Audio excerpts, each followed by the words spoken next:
Dito sa lugar namin, ang pangunahing pangkabuhayan ay pagsasaka at pag-aalaga ng hayop tulad ng baboy, baka, manok, kalabaw at iba pa.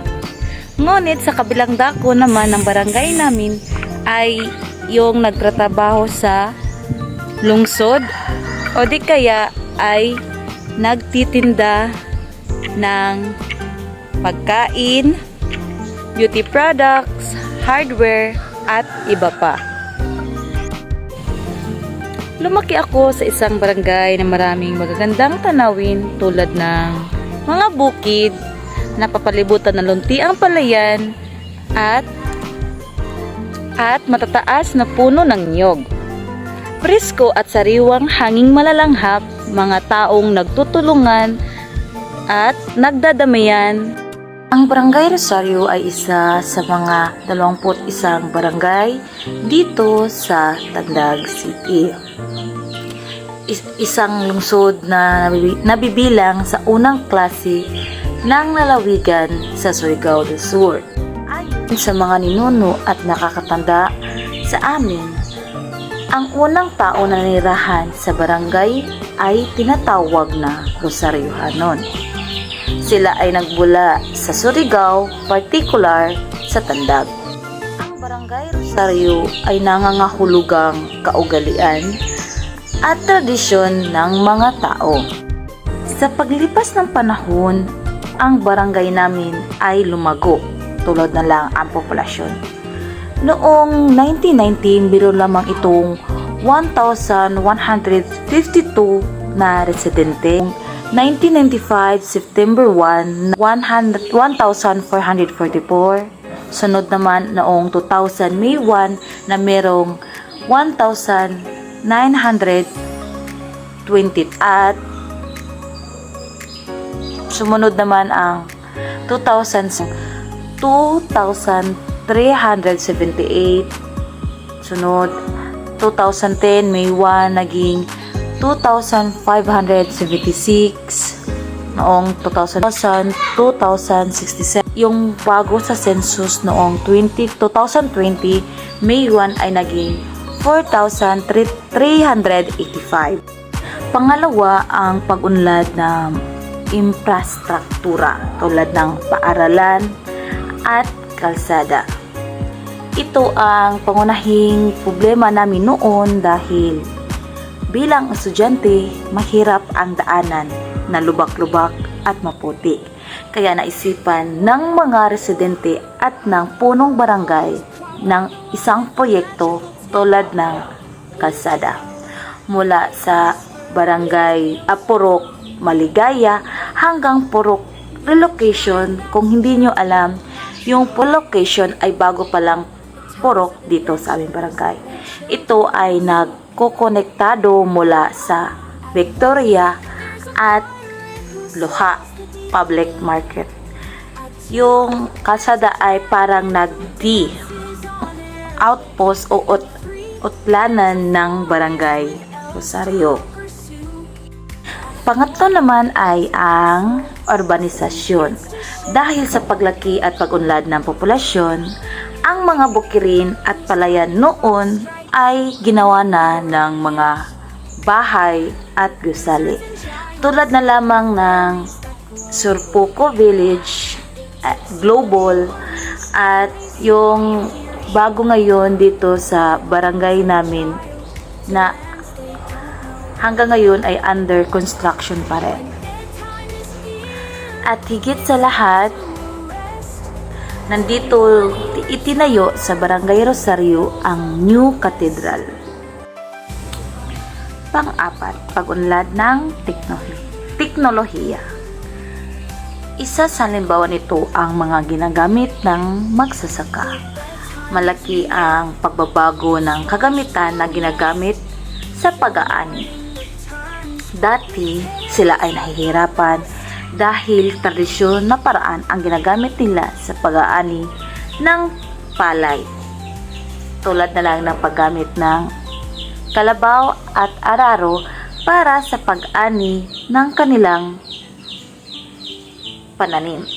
Ngunit dahil sa makabagong makinarya na ginagamit sa kasalukuyan, mas napadali ang kanilang trabaho sa pag-aani. Mas mabilis at hindi na sila nahihirapan sa pag-aani.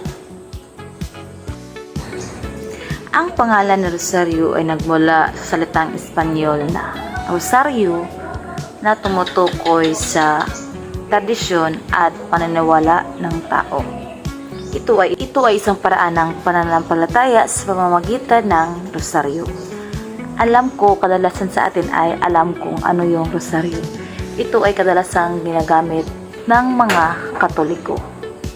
Tulad na lang kapag merong Flores de Mayo o di kaya Birhen Maria na ginagamit ng mga Espanyol dito noon, particular sa Tandag City na dating kabisira ng Caraga. Nang itinayo ang Fort San Jose sa Tandag, na binyagan ang mga tribo ng Stanislav Dove na tinuruan tungkol sa doktrina kabilang ang mahabang pananampalataya gamit ang Rosario. Rosario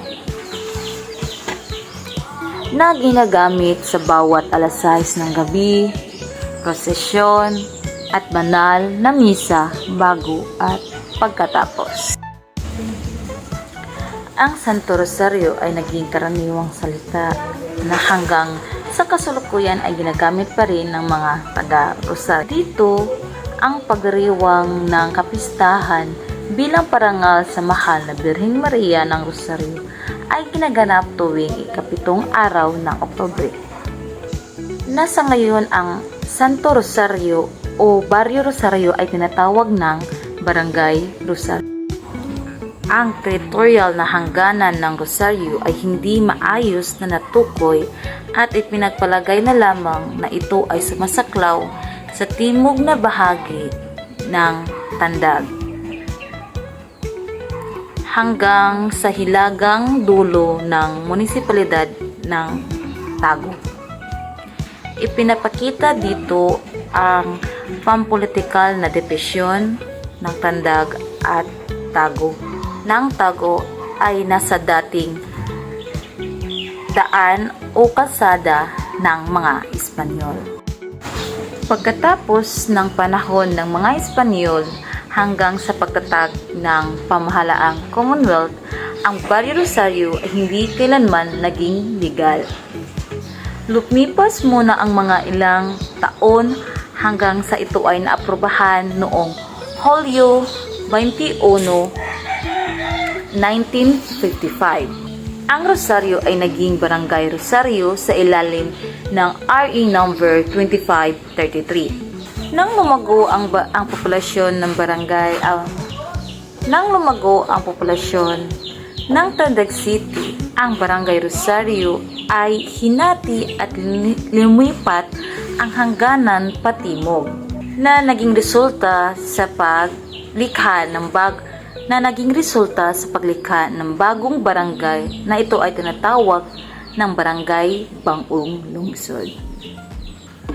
Sa ilalim ng RA number 3590 noong taong 1956. Base sa Commission of Election noong 2019, merong 2,455 na rehistradong botante, 1,319 na lalaki at 1,016 naman sa babae. Alam natin maraming mga pagbabagong nagaganap sa ating mga barangay, lalo na sa teknolohiya, infrastruktura, populasyon, at marami pang iba. Ngunit dapat nating tandaan kung anuman ang nangyari sa karaan ay dapat huwag nating kalimutan dahil iyon ang nagpapaalala sa atin kung gaano kahalaga at nabuo itong barangay natin ngayon. Ako nga po pala si Haisy Lumanaw, nagre-representa sa aming barangay Rosario.